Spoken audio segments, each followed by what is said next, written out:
Oi pessoal, tudo bem? Eu me chamo Arlindo Pereira e você está no canal Admirável Mundo Velho, onde eu compartilho um pouco da minha experiência de vida fora do Brasil.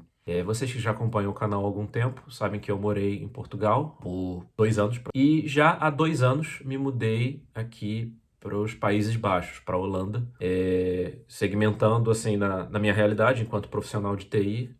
Como tudo na vida tem prós e contras, e eu vou falar sobre os prós da Holanda em relação a Portugal, que são salário, burocracia, automóvel, moradia, bicicleta e parto. E claro, como tudo na vida, tem coisas que Portugal é melhor do que a Holanda, com certeza. E os 6 pontos que eu listei foram creche, saúde, transporte público, comida, alienação e residência permanente barra dupla cidadania. Vamos lá, é um pouquinho de introdução. Os Países Baixos, a Holanda, foi o primeiro país que eu tive a oportunidade de visitar. Lá atrás, em 2011, eu tive a oportunidade de receber uma bolsa para ir num evento de uma comunidade de software livre, um evento do OpenStreetMap, foi em Amsterdã. Cara, foi fantástico, assim, poder pisar fora do Brasil. Eu nunca tive condição de pagar isso do bolso até então, e poder ver um pouco de uma realidade completamente diferente, uma outra organização de cidade, infraestrutura e tudo mais, e aquilo sempre ficou na minha cabeça por muitos anos. De volta no Brasil, eu trabalhei por muitos anos como programador, até que em janeiro de 2020 eu me mudei para Portugal. Já contei nesse vídeo que está linkado aí em cima. E um colega de trabalho se mudou para a Holanda em março de 2020, então 2 meses depois. Daí estava lá vivendo a minha vidinha de boa em Portugal, com minha esposa, com a minha filha. E alguns meses depois, em setembro de 2020, eu visitei esse amigo que estava morando na Holanda, e eu pude comparar um pouco das realidades que a gente estava vivendo, de forma bem resumida. Eu, em Portugal, tinha 2 empregos. Eu tinha um trabalho full-time como programador e um outro part-time que eu fazia 2 horinhas por dia, e ainda assim vivia com a corda no pescoço. Metade do salário ia para pagar aluguel. Era assim, a gente não passou dificuldade, mas não tinha assim uma vida digamos, padrão classe média à la Brasil, como tinha antes. Ao passo que esse amigo vivia, assim, com mais conforto, já tinha comprado uma casa em menos de 1 ano. E eu falei, como assim você comprou uma casa morando aqui há 6 meses? Tinha carro, que eu não tinha condição de ter em Portugal, e por aí vai. E aí ficou aquela sementinha na cabeça. Ele falou, Arlindo, você tá perdendo tempo, cara, vem pra cá, que é muito melhor, você vai viver mais tranquilo e tal. E eu fiquei maturando aquilo até que 1 ano depois, em agosto de 2021, a gente se mudou pra cá, aqui pra Holanda, e eu vim ser vizinho de cidade dele. E aí, enfim, já estamos aqui, já fez 2 anos, já completou 2 anos, e eu queria compartilhar um pouco dessa experiência. Enfim, feita essa introdução, sem mais delongas, vamos aos prós e contras que eu listei. O primeiro é o salário, cara. É assim, não tem comparação. Eu não sei se o mercado mudou um pouco desses 2 anos que eu tô fora de Portugal pra cá, mas a realidade é que com um salário de desenvolvedor front-end pleno, eu vivia com a corda no pescoço. Metade do meu salário líquido ia para pagar um aluguel de um apartamento 2 quartos. Tinha um isolamento bem bosta, que eu ficava tremendo de frio dentro de casa. Eu cheguei a derreter os fios de energia na parede, ligando 2 aquecedores ao mesmo tempo para sobreviver no inverno, num dia particularmente frio. Ao passo que aqui o salário é muito maior. É óbvio que o custo de vida é um pouco maior, mas ainda assim sobra mais. E os 2 países ganham em euro, então vou usar um argumento bem esdrúxulo. O preço do PlayStation 5 é o mesmo em Portugal e aqui na Holanda. Então, mesmo que você gaste mais, o salário é muito maior, então compensa. E aí, a título de comparação, o emprego que eu tinha em Portugal era bem parecido com o emprego que eu tenho aqui, em relação a cargo. Eu sou um front-end pleno, nível pleno. E assim, sem entrar em detalhes em números, por exemplo, em termos de aluguel, eu lá no Porto, em Senhora da Hora, mais especificamente, eu alugava um apartamento de 2 quartos, e aqui, cara, o primeiro ano que eu fiquei de aluguel, eu aluguei uma casa enorme, de 4 quartos, 3 andares, com quintal, uma coisa assim que eu nunca sonhei em ter condição de pagar, nem em Portugal e muito menos no Brasil, no Rio de Janeiro, né? Então, assim, compensa de longe. O segundo ponto que eu quero mencionar é a burocracia. Alguns dos vídeos que eu tenho aqui no canal são para destrinchar um pouco da burocracia da obtenção de visto para vir do Brasil para Portugal, com visto D3. E, cara, a diferença é brutal, assim, o equivalente do CEF o Serviço de Estrangeiros e Fronteiras, que agora fechou e virou a AIMA, sei lá como é que fala, eu não estou acompanhando mais tão de perto, mas do que eu vi ainda está bem complicado, bem burocrático a coisa. E para a Holanda é bem diferente, eu pretendo gravar vídeo sobre isso também, mas basicamente é o empregador que pede o visto para você e já pede para toda a sua família de uma vez, então não tem aquilo de ter que vir como turista e fazer reagrupamento. A documentação é bem parecida, a diferença é que você tem que traduzir os documentos para inglês, mas basicamente é a mesma coisa. Mas a diferença é brutal, assim, o IND, que é o órgão aqui na Holanda, dá de 1000 a 0 no CEF em termos de agilidade. É tranquilo falar com eles, fazer agendamento, você não precisa ficar fazendo rediscagem automática e ligar centenas de vezes para conseguir falar com alguém, assim, é a diferença da água suja para o vinho, literalmente, assim, então, pretendo fazer vídeos sobre isso, tanto da perspectiva de quem vem do Brasil direto para a Holanda, que não foi o meu caso, como eu mencionei, eu vim de Portugal, então pretendo fazer vídeo junto de alguns amigos que vieram do Brasil, tanto né, na burocracia dessa mudança de Portugal para cá, que eu pretendo abordar no futuro vídeo também. Terceiro ponto, automóvel. Cara, por algum motivo, para você ter um carro é muito mais barato aqui na Holanda do que em Portugal. Então, assim, além do salário ser maior e sobrar mais dinheiro, o carro custa menos. Eu não sei por que que é assim, mas para citar um exemplo, esse amigo na época, ele tinha um Meriva, carro desse grandão, família grande, 7 lugares. Ele falou que pagou 1.500 euros nesse carro. Eu fui ver na época nos sites de carro usado em Portugal, cara, não tinha por menos de 4.500. E aí, cara, me mudei pra cá, eu comprei um carro pela primeira vez. E aí, assim, eu tirei carteira em Portugal, mas não tinha a menor perspectiva de ter um automóvel. A gente usava para. Eu tirei a carteira para usar em viagens, alugando carro. Nunca me passou pela cabeça ter um carro, não tinha a menor possibilidade disso acontecer em termos de grana. No Rio de Janeiro, muito menos, também não tinha necessidade, andava de Uber para cima e para baixo. E, cara, aqui eu comprei um carro usado por 1.000 euros. 1.000 euros, eu peguei eu chamo ele de Peugeotzinho, um Peugeot 307 2005. Cara, que eu fui ver depois, fui fazer essa mesma comparação e você não acha por menos de 3.500, um carro ali na quilometragem similar, ano similar, então assim, é brutal a diferença. Aqui a gasolina é um pouco mais cara e o imposto, o equivalente do IPVA, também é mais caro do que em Portugal, mas ainda assim a diferença é surreal também. É muito, muito, muito mais barato aqui na Holanda você ter um carro em comparação com Portugal. E aí é engraçado, porque é, quem me conhece há mais tempo sabe, pô, o Arlindo sempre gostou de andar de bicicleta e tal. E sim, as pessoas andam muito de bicicleta aqui, mas elas andam por opção, elas também têm carro, né? Enfim, e podem usar o carro como carro de passeio, ou mesmo para ir para o trabalho se quiserem. É muito mais acessível você ter um carro próprio aqui do que um carro em Portugal. O quarto ponto é moradia. E aí isso vale tanto para aluguel quanto para compra. Eu vou falar primeiro de aluguel. Cara, eu fui alugar em Portugal, a gente alugou um apartamento de 2 quartos, um T2, como eu mencionei. E, cara, é muito difícil. Para quem já mora em Portugal, sabe que, cara, você tem que fazer, quase pedir por favor, por favorzinho para conseguir alugar, sabe? Pela lei, você não pode pagar mais do que, eu não me lembro se são 2 ou 3 meses de caução, né, que é o depósito inicial. Mas na realidade isso não existe, assim. O apartamento que eu consegui alugar, eu paguei, acho que são 2 meses. Eu paguei 2 meses de caução, mais 6 meses de adiantamento, cara. Foi uma bolada, assim. Eu me lembro que o aluguel era 750 euros, então foi 750 vezes 8, assim, ó. Pá, direto pra senhoria, pra proprietária do apartamento de uma vez.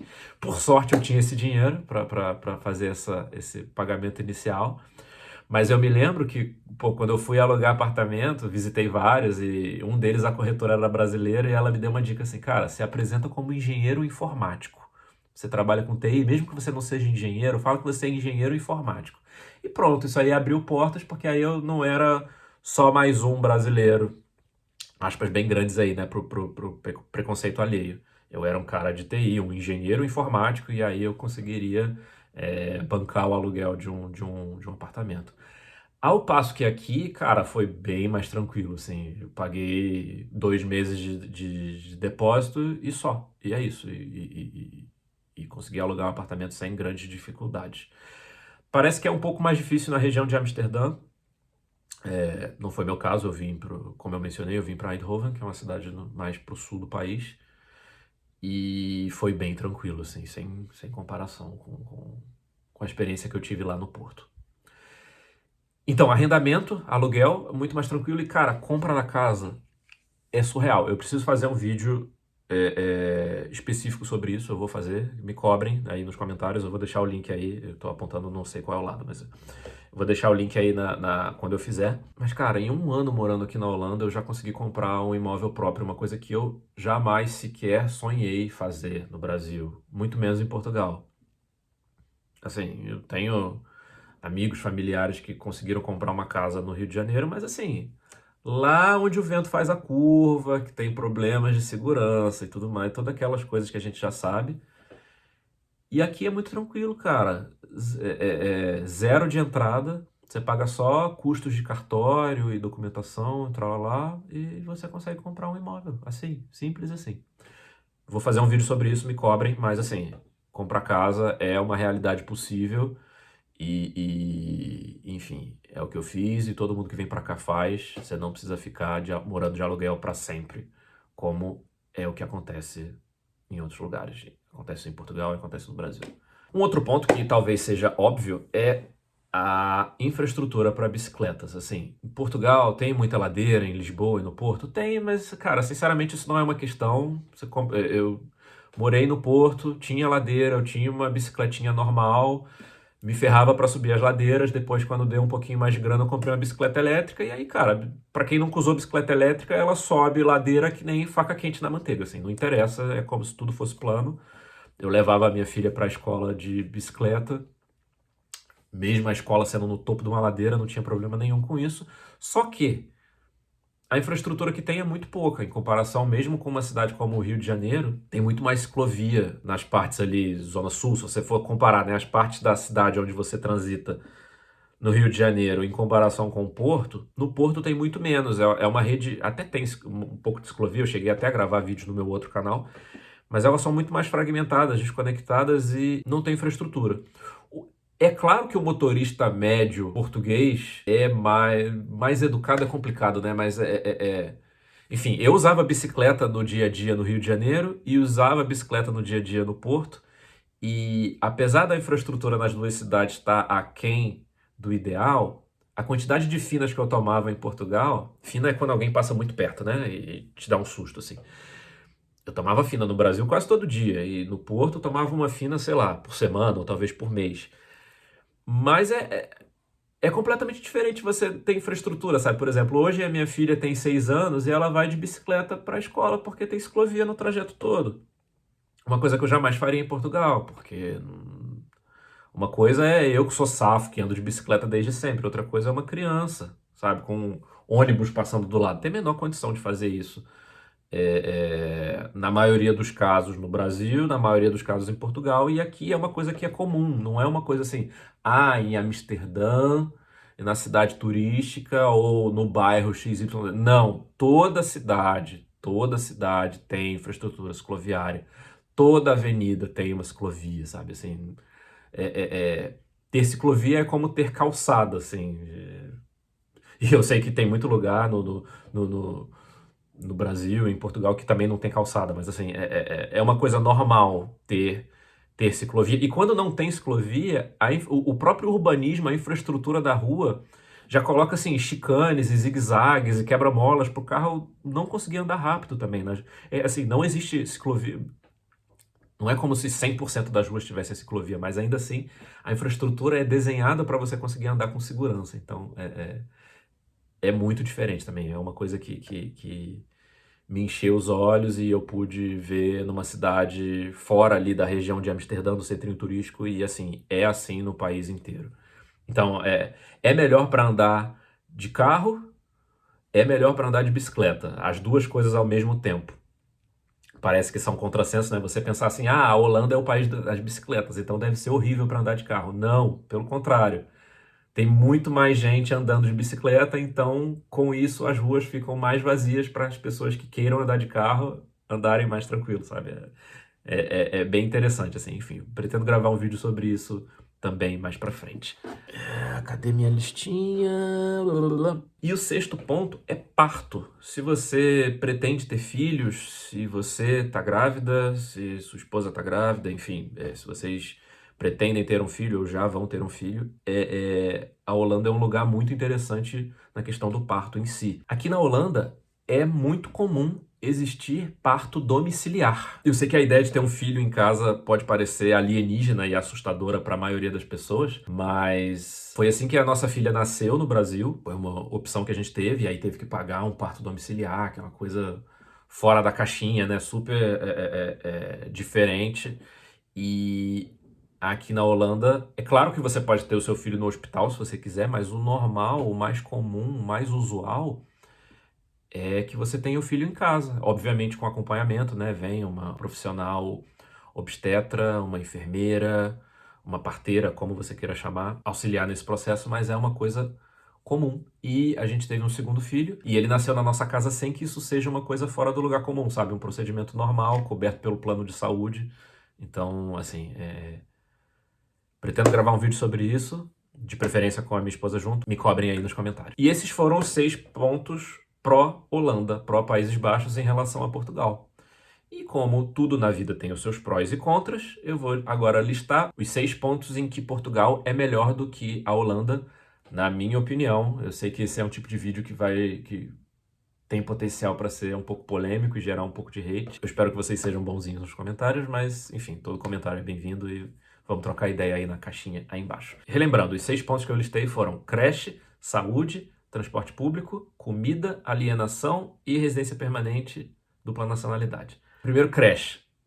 Aqui na Holanda, a Holanda é um país neoliberal e tal, e com isso não existe creche pública. As escolas, a grande maioria, são públicas. Até existe escola particular, mas é uma coisa alienígena, assim, quando você quer uma escola internacional, se você não quer que o seu filho aprenda inglês, não tá nem aí para aprender holandês, porque você já vai se mudar para outro lugar e tal.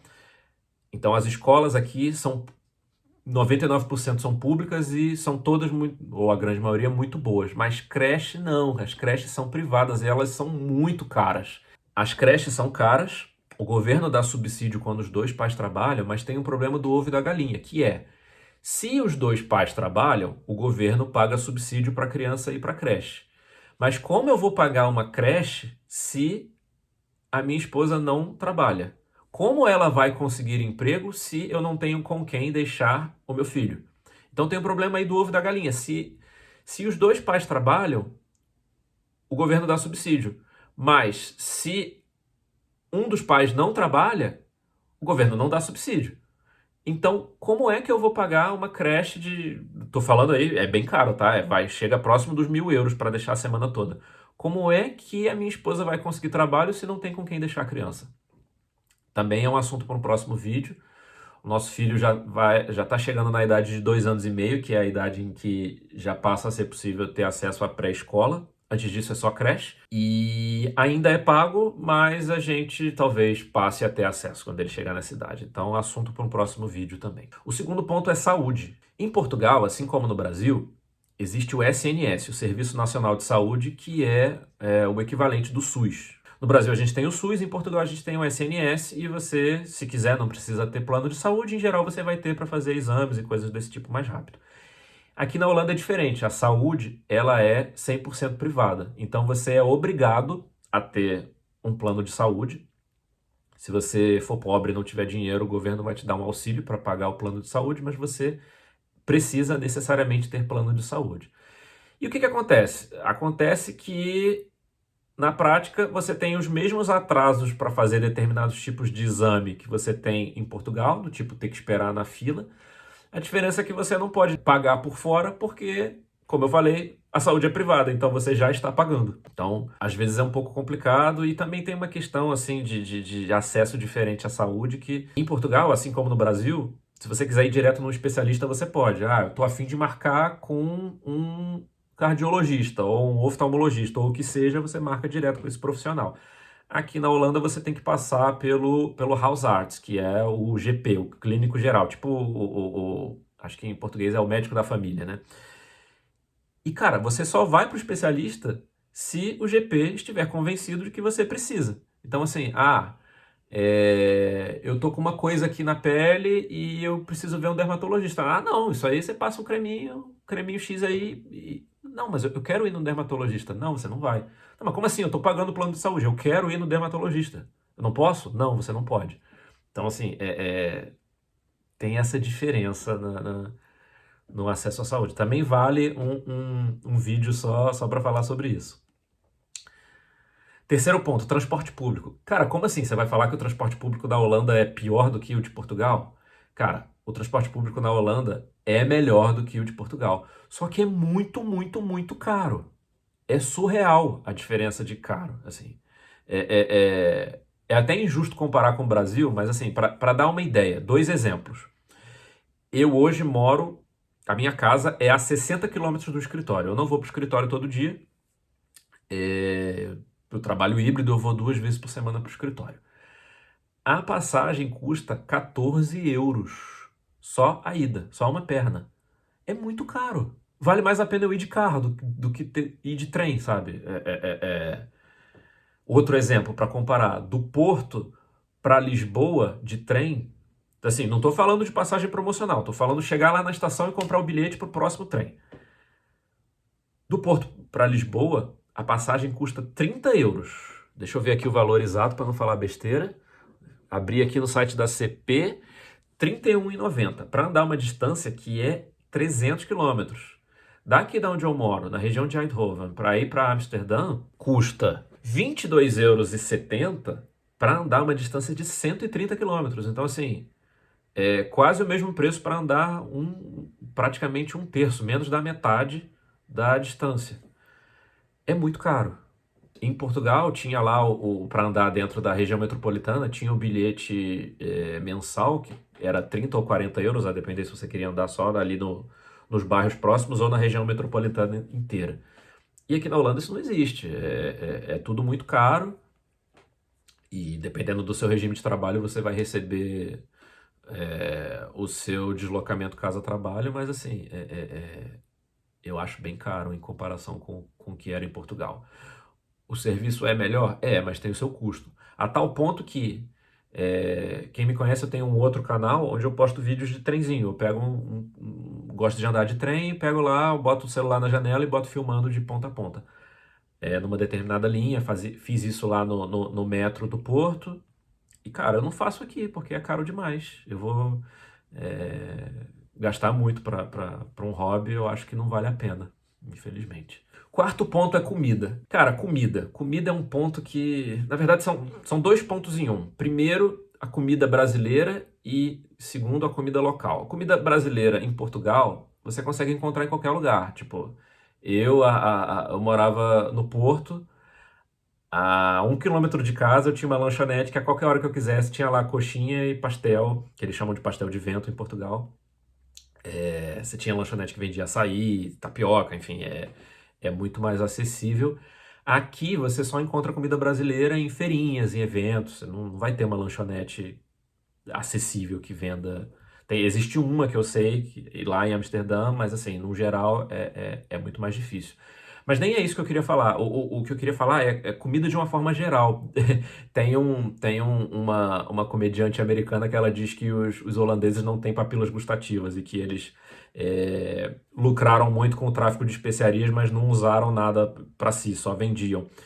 E é engraçado porque o principal choque cultural que eu tive e tenho até hoje é que o holandês almoça sanduíche. E não é sanduíche tipo McDonald's ou Burger King, né? Um sanduíche quentinho. Não, é sanduíche frio. É pão frio com queijo e salada de ovo ou uma salsicha ou o que seja.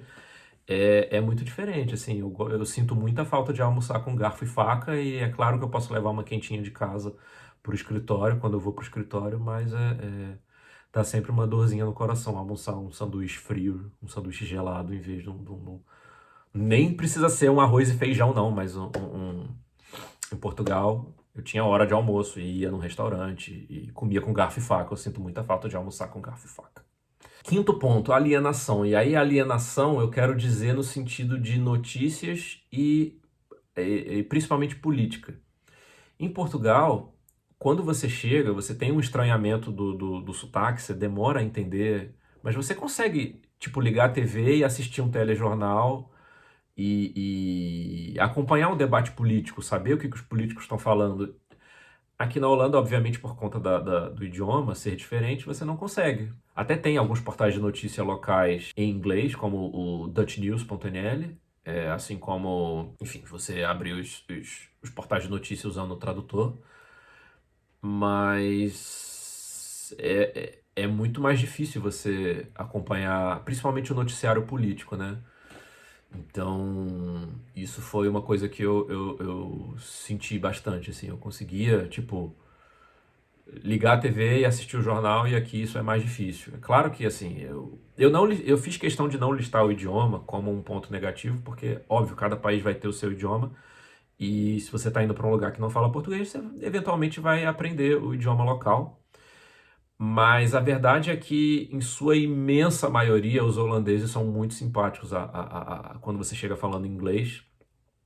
E, assim, na boa, se você não tem filho, você só aprende holandês se quiser. Assim, você pode viver de boa só falando inglês, porque qualquer lugar, qualquer loja, serviço do governo, atendimento telefônico, você chegar e falar, desculpa, eu posso falar inglês, a pessoa vai falar em você sem problemas. Quando você tem filho já é um pouco mais complicado, porque obviamente o seu filho vai aprender holandês na escola e aí você vai ter que lidar com os amiguinhos vindo na sua casa e tudo mais. Então, e também, obviamente, para se integrar na sociedade, falar com os vizinhos em holandês, enfim, o idioma é essencial. Eu estou aprendendo, eu estou aqui há 2 anos, eu tô tendo a oportunidade de fazer holandês no trabalho com um professor particular. No escritório, isso está sendo muito bom para mim e estou aprendendo, mas é um impacto, assim, para você fica, no começo você fica bem alienado com relação às notícias e principalmente o debate político. E o sexto ponto que eu queria colocar como um grande ponto negativo para mim da Holanda em relação a Portugal especificamente é a questão da residência permanente e da dupla cidadania. Em Portugal, você vem com qualquer visto que você tenha, assumindo que você não tenha cidadania portuguesa, né? Você vem com visto, você mora uns anos em Portugal e depois você tira a sua residência permanente e eventualmente a sua dupla cidadania. Você pode ter um passaporte português e ser efetivamente um cidadão português. Mas a grande diferença na Holanda você pode fazer a mesma coisa, né? Você depois de 5 anos, você pode pedir a sua residência permanente. Assim como em Portugal, você precisa passar por uma prova de idioma, que nós, obviamente, nós brasileiros, como falamos português, não precisamos, mas cidadãos de outros países que queiram ter residência permanente e se naturalizar português, precisam passar por uma prova de português. Então, assim, em relação a isso é a mesma coisa. Mas a grande diferença são duas, na verdade, né? Primeira a Holanda não admite a possibilidade de dupla cidadania. Então, se você quiser virar um cidadão para além da residência permanente, né? Se você quiser obter a cidadania holandesa, você precisa renunciar à sua cidadania brasileira. E isso, para mim, é uma coisa que, assim, eu acho um pouco bizarra, assim. Talvez daqui a 20 anos eu não ligue para isso, mas a ideia de, por exemplo, sei lá, se algum familiar passa por um problema de saúde e eu quero estar lá perto, sei lá, dos meus pais, por exemplo. E aí eu precisar pedir um visto para passar mais de 3 meses no Brasil, sendo que eu nasci no Brasil e sou brasileiro, só que eu não sou mais brasileiro, tipo, me dá uma confusão mental, assim, tipo, não, eu não quero isso. E eu já vi que até existe uma gambiarra, um workaround em volta disso, para você ter as duas cidadanias, também assunto para um outro vídeo. E o segundo ponto é nacionalidade de filhos. Se você é brasileiro, está morando em Portugal por um tempo e tem um filho em Portugal, o seu filho é automaticamente português também. Você vai ter a dupla cidadania. Isso não acontece aqui na Holanda. Eu tive um filho nascido aqui e ele é brasileiro, ele não é holandês. ele nunca vai ser holandês. Talvez quando ele for maior de idade, se ele quiser renunciar à cidadania brasileira dele. Mas, assim, ele é brasileiro, ele não é holandês. E a segunda diferença é: brasileiros, pais de um filho nascido em Portugal, portanto português, podem adquirir a cidadania através do filho. Isso não acontece aqui. Então, não só ele não é holandês, como eu também não sou holandês. Então, as duas coisas. Isso é bastante diferente. É, é uma coisa que eu confesso que eu não tinha pesquisado na época, não sabia também, assim, não faço grande questão de ter um passaporte vermelho, eventualmente, sei lá, diferença que faria na minha vida é numa viagem, sei lá, de férias para os Estados Unidos, não ter que pedir visto para lá. É, Mas é uma diferença grande, né? Em Portugal, você eventualmente vira português e isso aqui é bem mais difícil, tendo que renunciar à cidadania brasileira. Enfim, também é assunto para um próximo vídeo, acho que vale um vídeo inteiro falando só sobre isso. E é basicamente isso. Caramba, esse vídeo ficou um pouco longo, né? Eu não consigo fazer vídeo curto, eu tenho dificuldade de ir mais direto ao ponto. Enfim, se você chegou até o final do vídeo, comenta, deixa o seu like. Agradeço muito se você puder divulgar para os seus contatos. Se inscrever no canal, ativar o sininho, aquela coisa que todo youtuber fala, né? Clica aí no like, ativa o sininho. Enfim, é isso. Espero que você tenha gostado do vídeo e até a próxima. Tchau, tchau.